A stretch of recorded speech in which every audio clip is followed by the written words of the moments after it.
स्वागत है आपका चैनल रूट कंसेप्ट्स में। यहाँ हम सीखते हैं कंसेप्ट को जड़ से। तो वीडियो की शुरुआत में एक ही बात कहना चाहूँगा आप सब लोगों से, नेगेटिविटी अपने अंदर नहीं लानी है, पॉजिटिव रहना है। नौकरी आपको एक दिन ज़रूर मिलेगी।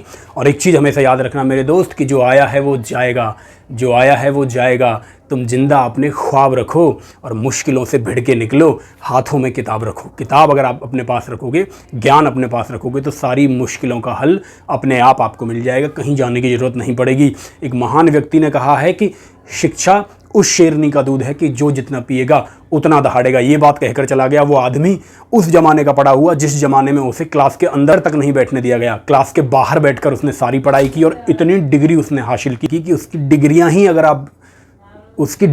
अगर आप बैठकर लिखने लगें तो 2 पेज भर जाएं।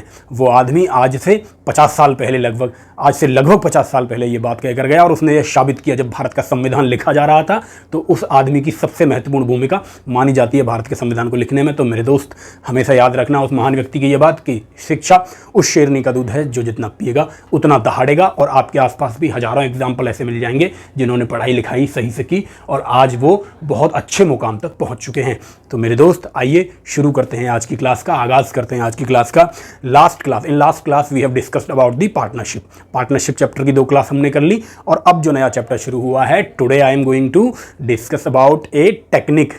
This is a technique of arithmetic. Arithmetic में इसका सबसे ज़्यादा इस्तेमाल होता है और इसका नाम है एलिगेशन यानी कि प्रमिश्रण।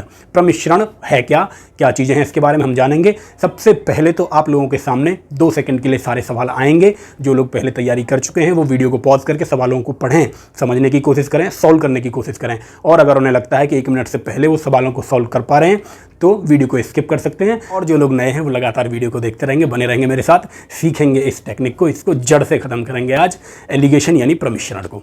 आइए शुरू कर लेते हैं।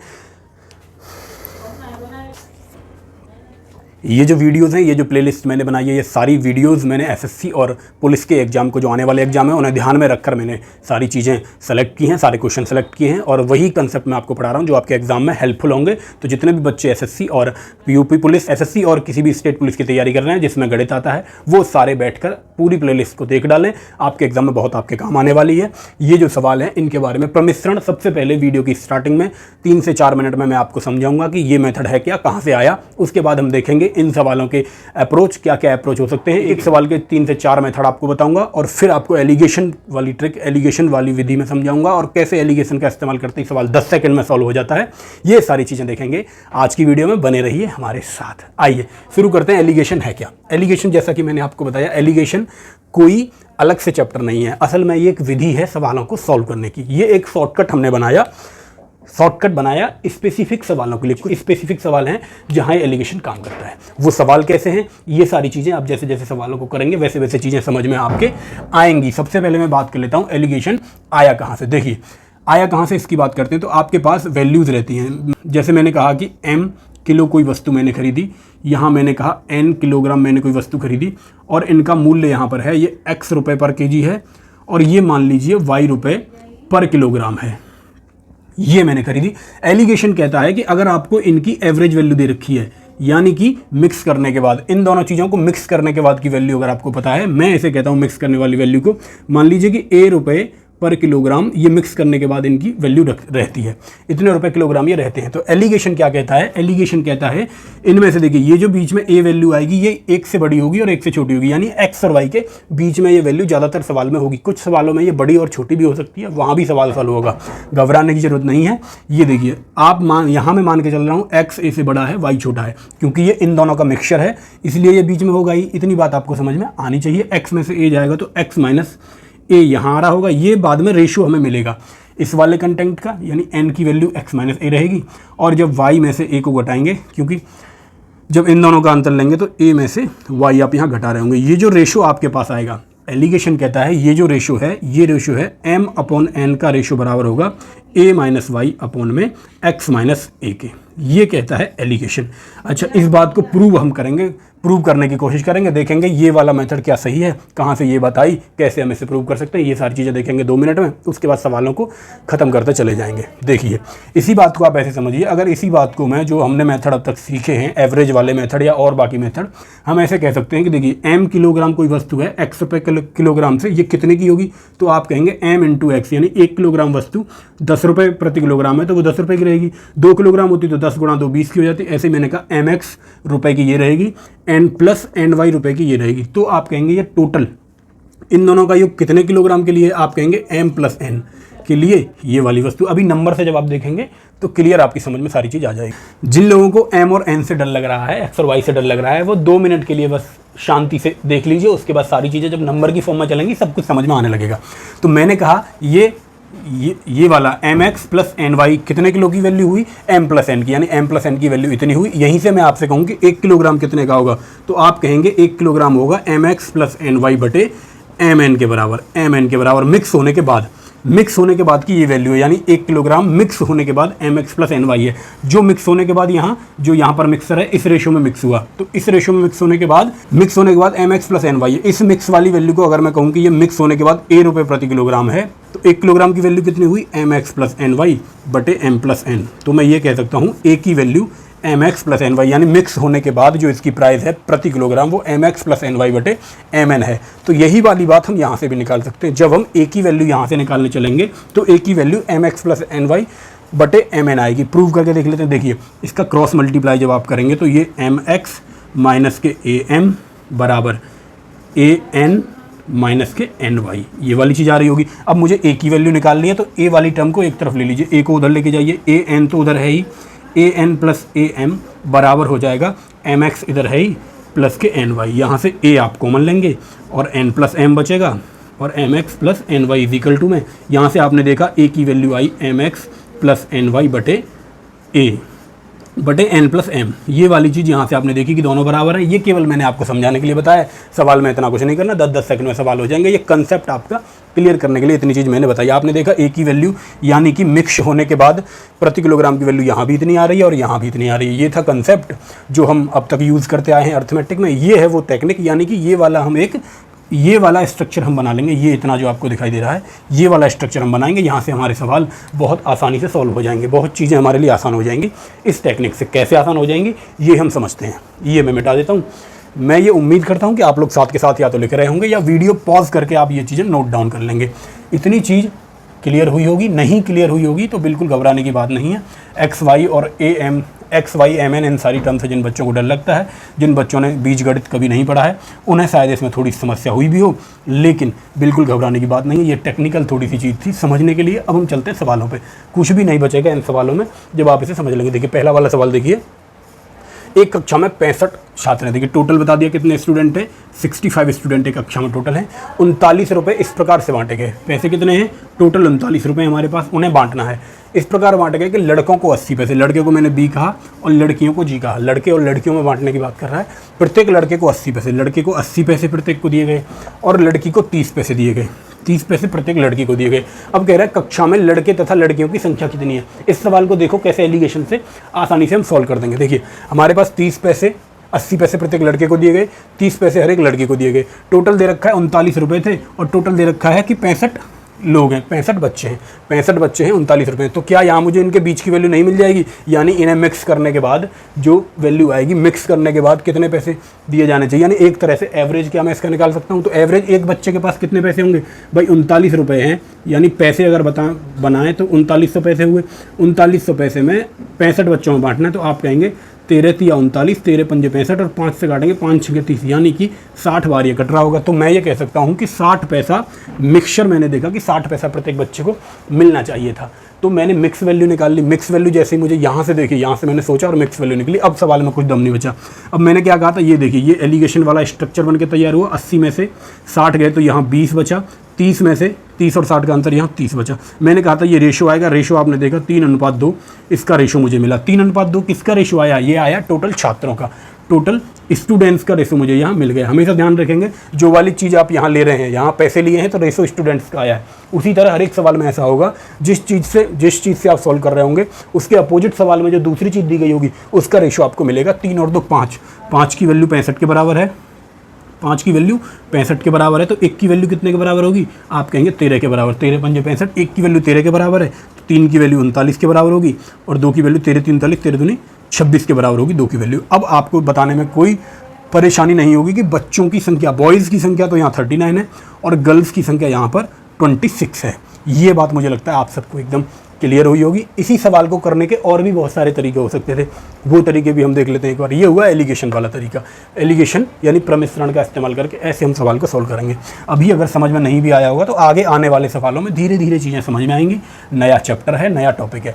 आपने अब तक जो सीखा होगा वो डायरेक्ट लगाना, स्ट्रक्चर बनाया, डायरेक्ट वैल्यू पुट कर दी और क्वेश्चन को सॉल्व किया। थोड़ा सा भी क्वेश्चन बदला, वहीं आप एलिगेशन लगाने में दिक्कतें आपको होने लगती होंगी। लेकिन क्या इस सवाल को सॉल्व करने का एक ही तरीका था एलिगेशन? जी नहीं, इस सवाल को सॉल्व करने के कई तरीके हो सकते हैं इसमें। और मैं एक तो आपको बेसिक बताता हूँ, एक और एडवांस तरीका बताता हूँ एलिगेशन के जैसा ही, जिससे ये सवाल एलिगेशन, जितना समय आपको एलिगेशन लगाने में लगा था उतना ही समय उस कॉन्सेप्ट को लगाने में ही लगता है। देखिए सबसे पहले बेसिक देखिए, ये बॉयज़ हैं, ये गर्ल्स हैं। मैंने कहा अगर x बॉयज़ हैं तो गर्ल कितनी होंगी? 65 - x, क्योंकि टोटल 65 है, 65 में से x घटा देंगे तो गर्ल्स निकल आएंगी। अब देखिए ये कह रहा है कि 39 रुपये टोटल हैं इसके पास, प्रत्येक लड़के को 80 पैसे। 80 पैसे को थोड़ी देर के लिए मैं कहता हूँ कि रुपए बना लेते हैं। ये 80 पैसे हैं, 80 पैसे होंगे 8/10 रुपये हो गए। ये प्रत्येक लड़की को 30 पैसे दिए, मैं कह सकता हूँ 3/10 रुपये हो गए। पैसे से भी करेंगे तो सवाल सॉल्व हो जाएगा, कोई दिक्कत नहीं होगी, आसानी से हो जाएगा।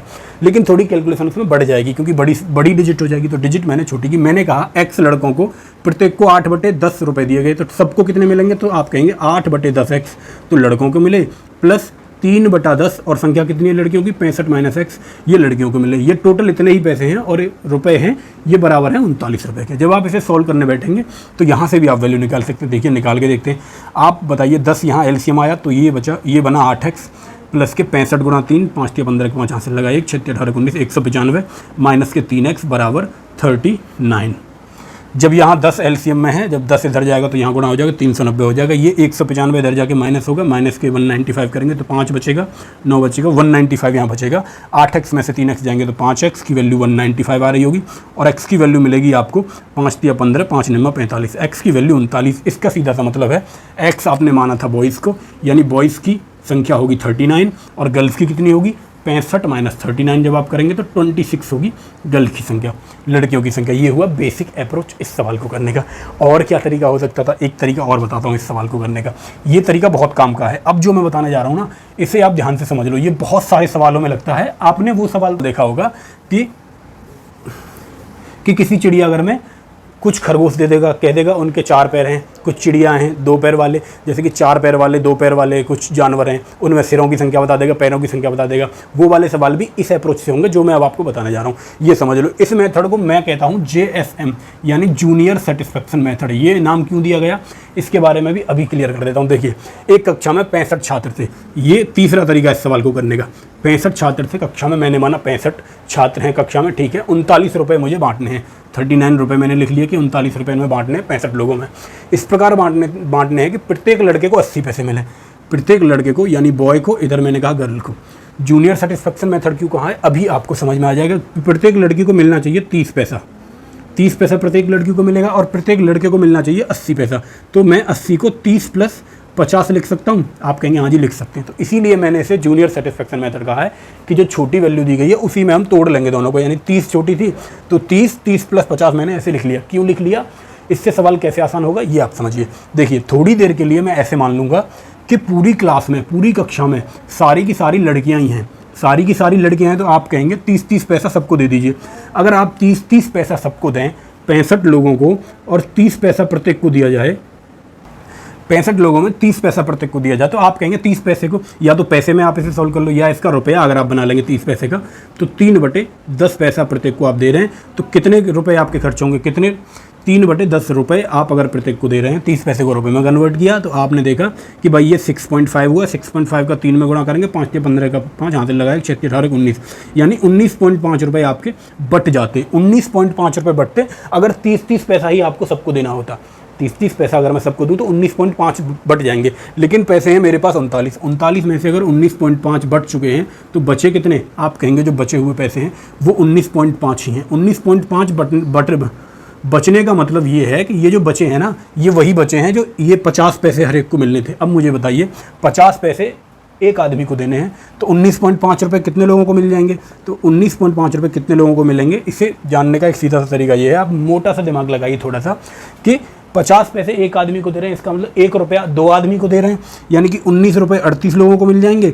प्लस 0.5 एक आदमी को मिल जाएंगे, यानी 39 लोगों को ये 50 पैसे मिलेंगे। इस बात का सीधा सा मतलब ये है, ऐसे समझिए कि जितने भी लोग थे मेरे पास 30-30 पैसे मैंने सबको बांट दिए, 30-30 पैसे सबको बांटे। उसके बाद 50-50 पैसे, क्योंकि 30 + 50 लड़कों को मुझे 80 पैसे देने हैं, तो जो 50-50 पैसे बचे हैं मेरे पास, जब मैं वो बांटने शुरू करूँगा तो 19.5 रुपया मेरे पास बचा। 50 पैसा एक को देना था, तो 39 लोगों को बटे। इसका सीधा सा मतलब ये है कि वहाँ पर बॉयज़ की संख्या, लड़कों की संख्या 39 थी, इसीलिए वो 39 लोगों में बटा। अब यहाँ से आपने लड़कों की संख्या निकाली कि 39 है, तो लड़कियों की संख्या अगर आपको निकालनी है, तो गर्ल्स की अगर आपको संख्या निकालनी है, टोटल 65 में से 39 जब आप घटाएंगे तो आप कहेंगे 26 लड़कियाँ वहाँ पर रही होंगी।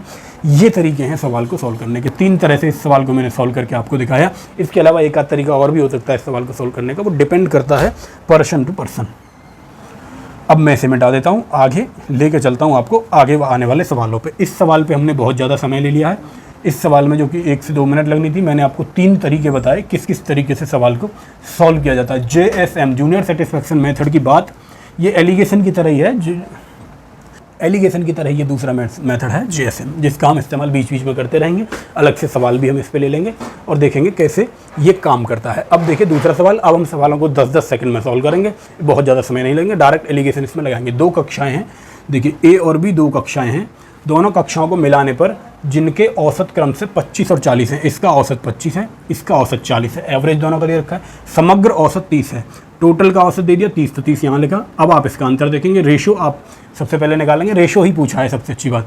तो इन दोनों का अंतर देखा तो 5 आया, इन दोनों का अंतर देखा 10 आया, जब इसका रेशो लेंगे तो 2:1 आया। तो आप कह सकते हैं A और B को किस रेशो में मिलाया गया है, 2:1 रेशो में A और B को मिलाया गया, यानी ऑप्शन A होगा इस सवाल का सही जवाब। आप हमेशा याद रखेंगे एलिगेशन में 3-4 चीज़ों का, एलिगेशन में 3-4 चीज़ें क्या है। सबसे पहली वाली चीज़ जो दे रखी है, जिस रेशो की बात कर रहा है पेपर में, उसके बाद मिलाने के बाद जो रेशो है, इसे हम कहते हैं मिलाने के बाद जो रेशो है वो यहाँ लिखा जाएगा। इस स्ट्रक्चर को आप समझ लें। यहाँ क्या आएगा, मिलाने के बाद किस अनुपात में मिलाया गया है। ये जो चीज़ आई है यहाँ, ये है किस अनुपात में मिलाया गया है। सिंपल सी बात, आप इस स्ट्रक्चर को अगर समझना चाहें तो ऐसे समझें, कोई 2 वस्तुएं थी, 2 चीज़ें थी जो मिलाने के बाद ये हो गई, मिलाने के बाद उनका औसत ये वाली वैल्यू होगी, तो औसत मिलाने के बाद ये हुआ, और किस अनुपात में मिलाया गया, तो ये वाली चीज़ यहाँ पर आ गई। ये 3 चीज़ें आपकी समझ में आ गई, तो समझ लीजिए एलिगेशन का बेसिक आपकी समझ में आ गया। इसके बाद इसमें एडवांस चीज़ें भी हैं, जो मैं कल की वीडियो में आपको बताऊँगा। एडवांस क्वेश्चन भी लेके आएंगे, जिसमें टफ क्वेश्चन देखेंगे और इसके एप्लीकेशन देखेंगे कि कितना वेरिएशन इसमें है, किस तरह के सवालों में इसे हम और इस्तेमाल कर सकते हैं, इसके अंदर और क्या छुपी हुई बातें हो सकती हैं। ये सवाल आपकी समझ में आया होगा। चलिए तीसरे सवाल पे आपको लेके चलता हूँ। तीसरा सवाल देखिए, बहुत इजी सवाल मैंने आज लिए हैं, कल की वीडियो में आपको धीरे धीरे बढ़ाऊंगा मैं एडवांस सवालों की तरफ। तीसरा सवाल देखिए, एक व्यक्ति को 10 रुपये प्रति किलोग्राम और 10 रुपये 20 पैसे प्रति किलोग्राम और 14 रुपये 40 पैसे प्रति किलोग्राम के चावल किस अनुपात में मिलाने चाहिए ताकि मिश्रण का मूल्य 12.60 रुपये प्रति किलोग्राम हो जाए। अब मुझे बताइए, देखिए इसके पास 2 तरह के चावल हैं, एक तो 10.20 रुपये प्रति किलोग्राम, दूसरे 14.40 2040 ऐसे बोलते हैं, पॉइंट के बाद की डिजिट अलग अलग बोली जाती है। 10.20 14.40 प्रति किलोग्राम के चावल हैं। इन्हें मिलाने के बाद वाली वैल्यू हमेशा यहाँ रखते हैं, 12.60 प्रति किलोग्राम बेचने हैं। तो आप मुझे बताइए, एलिगेशन वो पूछ रहा है कि किस अनुपात में मिलाएं, इसके लिए एलिगेशन हम लगाते हैं। आप देखें 10.20 का और 12.60 का अंतर है, जो आप देखेंगे तो 0.80 यहाँ 11 बनने तक, फिर 1.8, यानी कि आप देखिए जब आप इसका अंतर निकालेंगे तो 0, 6 में से 2 गए तो 4 बचे, और 12 में से 10 गए तो 2, यानी 2.40 यहाँ अंतर आया। यहाँ जब आप अंतर देखेंगे तो 14.40 में से 12.60 जब आप घटाएंगे तो 0 बचेगा, 8 और 14 बचेगा, और 12 और 1 13, 1.80 आएगा। अब देखिए जब आप इसका रेशो निकालने जाएंगे तो पॉइंट से पॉइंट खत्म हो जाएगा, 0 से 0 खत्म हो जाएगी, 36, 18, 6 चौके 24, यानी कि 3:4 में उसे मिलाना होगा। इस सवाल का ऑप्शन डी 3:4 होगा सही जवाब। उम्मीद करता हूँ ये सॉल्यूशन आपकी समझ में आ रहे होंगे। चौथा सवाल समझिए। ये आज के जो सवाल मैंने लिए हैं वो केवल आपको ये स्ट्रक्चर समझाने के लिए, एलिगेशन वाला जो मेथड है ये समझाने के लिए लिए हैं। बहुत टफ सवाल इसमें बनेंगे, और एलिगेशन में थोड़ा सा दिमाग लगा के हम सवालों को कैसे ख़त्म करेंगे ये हम जानेंगे आगे आने वाली वीडियोज़ में। चौथा सवाल देखिए इसमें क्या कहा है, 20% दूध मात्रा वाले मिश्रण को 60% दूध मात्रा वाले मिश्रण में किस अनुपात में मिलाया जाना चाहिए जिससे कि 25% दूध की मात्रा वाला नया मिश्रण प्राप्त हो। देखिए पहला जो मिश्रण है उसमें 20% दूध है, दूसरा जो मिश्रण है उसमें 60% दूध है, उसे किस अनुपात में मिलाऊं, किस अनुपात में मिलाऊं वो वैल्यू मुझे एलिगेशन लगाने के बाद यहाँ मिलेगी ताकि 25% हो जाए। तो सिंपल है इस सवाल का भी सॉल्यूशन, 20 में से 5, 20 और 5 का अंतर देखेंगे तो आपने देखा यहाँ 5, और 60 और 25 का जब आपने अंतर देखा तो यहाँ आपको मिलेगा 35, यानी कि 7:1 मैं कह सकता हूँ। 5 से जब आप काटेंगे दोनों को तो 5 × 5, 5 7 35, 7:1 में आपको मिलाना होगा। ऑप्शन ए होगा इस सवाल का सही जवाब। 5वें सवाल की तरफ आपको लेके चलता हूँ। 5वां सवाल है, सोना पानी से 19 गुना भारी है। देखिए सोना और पानी, गोल्ड और वाटर। सोना बाबू सोना वाला सोना नहीं भाई, ये गोल्ड वाले सोने की बात हो रही है। सोना और पानी की बात की जा रही है। कह रहा है सोना पानी से 19 गुना भारी है। ये सोना जो है वो पानी से 19 गुना भारी है। और दूसरी चीज़ क्या कह रहा है, तांबा। तांबा सोना है और तांबा है। तांबे को अंग्रेजी में क्या कहते हैं ये मुझे नहीं पता। सोना और तांबा है, ये पानी से 19 गुना भारी है। ये वाटर के सापेक्ष में इनकी वैल्यू इसने बता दी। सोना पानी से 19 गुना भारी है और तांबा पानी से 9 गुना भारी है। अब कह रहा है कि पानी से 15 गुना भारी मिश्र धातु बनाने के लिए इन दोनों को किस अनुपात में मिलाया जाए। मिश्र धातु जो बना रहा है वो 15 गुना भारी होनी चाहिए। तो ये अंतिम परिणाम हुआ, किस अनुपात में मिलाया जाना चाहिए ये निकालने के लिए सिंपल आप अंतर देखेंगे। 19 में से 15 गया तो 4 और 15 में से 9 गया तो 6:4, यानी कि 3:2 में आपको इन्हें मिलाना होगा। ये होगा इस सवाल का सही जवाब, यानी ऑप्शन डी 3:2 इस सवाल का सही जवाब हुआ। आइए चलते हैं 6वें और आज के अंतिम सवाल पे। अंतिम सवाल की ओर बढ़ रहे हैं। उम्मीद करता हूँ ये स्ट्रक्चर आप समझ गए होंगे, किस तरह से एलिगेशन का स्ट्रक्चर काम करता है, किस तरह का वो सवाल देखने में होता है। 3 चीज़ें सब सवाल में देखे रखेगा और इन्हीं के आधार पर सवाल को सॉल्व कर देंगे। एक व्यापारी के पास 1000 किलो चीनी है, ये समझिए। टोटल इसने दे दिया कि एक व्यापारी है, 1000 किलो चीनी थी इसके पास। इन सारे सवालों को सॉल्व करने के और भी तरीके हो सकते हैं, और भी तरीके से आप सवाल को सॉल्व कर सकते हैं, लेकिन एलिगेशन लगाने से सवाल आपका 10 सेकंड में खत्म हो जाएगा। इसीलिए इस विधि को, इस टेक्निक को जानने की जरूरत है कॉम्पिटिशन में। एक व्यापारी के पास 1000 किलो चीनी है, इसका कुछ भाग वह 8% लाभ पर, देखिए 8% प्रॉफिट पर बेचता है, ठीक है भाई, प्रॉफिट पर बेचा, और शेष 18% लाभ पर। अगर देखिए अगर हानि पर बेच रहा होता तो उसे माइनस लिखना पड़ता मुझे। +8% यानी लाभ की बात कर रहा है, और +18% यहाँ भी लाभ की बात कर रहा है। हानि की बात करता तो -9 से लेता, उससे चीज़ें बदल जाती, लेकिन यहाँ नहीं बदलेंगी। उसे कुल 14% का लाभ चाहिए, अंत में 14% का उसे लाभ चाहिए मिक्स करने के बाद। तो कितनी मात्रा उसने 8% लाभ पर बेची, आपको केवल ये जानना है कि कितनी मात्रा उसने 8% लाभ पर बेची। तो ये निकालने के पहले मैं अनुपात इसका निकाल लूँ कि किस अनुपात में उसने मिलाया था। अगर मुझे अनुपात पता चल जाएगा किस अनुपात में मिलाया तो टोटल वैल्यू मुझे दे रखी है 1000, सवाल सॉल्व हो जाएगा। देखिए साहब 8 और 14 का अंतर देखा तो 6 आया, 18 और 14 का देखा तो 4 आया। आपने देखा 2:3 में इसने मिलाया होगा, 2 से काट दिए दोनों तो 2:3 मिला। आप कहेंगे 2:3 में इसने मिलाया होगा, यानी कि ये वाली फर्स्ट वाली जो थी उसके उसने 2 यूनिट लिए थे और सेकंड वाली जो चीनी थी उसके 3 यूनिट लिए थे। लेकिन टोटल चीनी है कितनी, टोटल चीनी है 1000। तो आप कहेंगे 5 की वैल्यू है 1000 और जानना कितना है उसे 8% वाला, 8% लाभ वाला, यानी फर्स्ट की वैल्यू आपसे जानना चाह रहा है, यानी कि 4, यानी कि इस 2 का वैल्यू आपको निकालनी है। 5 की वैल्यू 10,000 के बराबर है, तो 1 की वैल्यू 5 दूनी 10, 2000 के बराबर होगी, और 2 की वैल्यू 4000 के बराबर होगी। इसका मतलब सीधा सा ये है 10,000 के बराबर है, 5 की वैल्यू 1000 के बराबर थी, 1 जीरो यहाँ ज़्यादा हो गई तो 400 किलोग्राम, यानी कि 8% लाभ पर जो उसने चीनी बेची है, 8% लाभ वाली जो चीनी उसने मिलाई है उसकी क्वांटिटी 400 किलोग्राम रही है। उम्मीद करता हूँ ये चीज़ें आपकी समझ में आई होंगी कि कैसे एलिगेशन को लगाना है, और इसके जो वेराइटीज़ हैं, इसके जो वेरिएशन है वो कल के सवालों में मैं आपको बताऊंगा कि कहाँ कहाँ इसे और इस्तेमाल किया जा सकता है।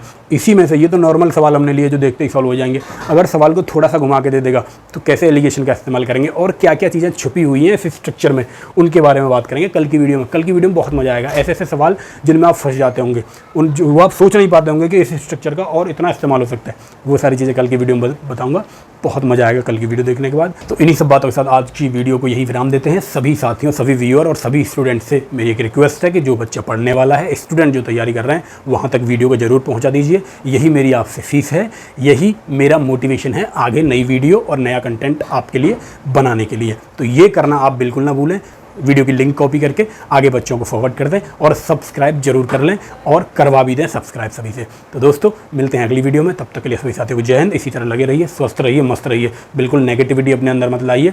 होगा आज नहीं तो कल नौकरी मिलेगी, वर्दी मिलेगी। आपको निराश नहीं होना, आपको दिन ब दिन रोजाना बढ़ते जाना है अपने लक्ष्य की तरफ। बिल्कुल भी थकान महसूस नहीं करनी। दिक्कत आएंगी, आज आप बहुत ज़्यादा पढ़ लिए, कल आपका मन नहीं करेगा पढ़ने का, तो उस चीज़ से घबराना नहीं है। अगर एक दिन पढ़ने का मन नहीं कर रहा तो उस दिन भी आप किताब लेके बैठें, कम पढ़ें उस दिन।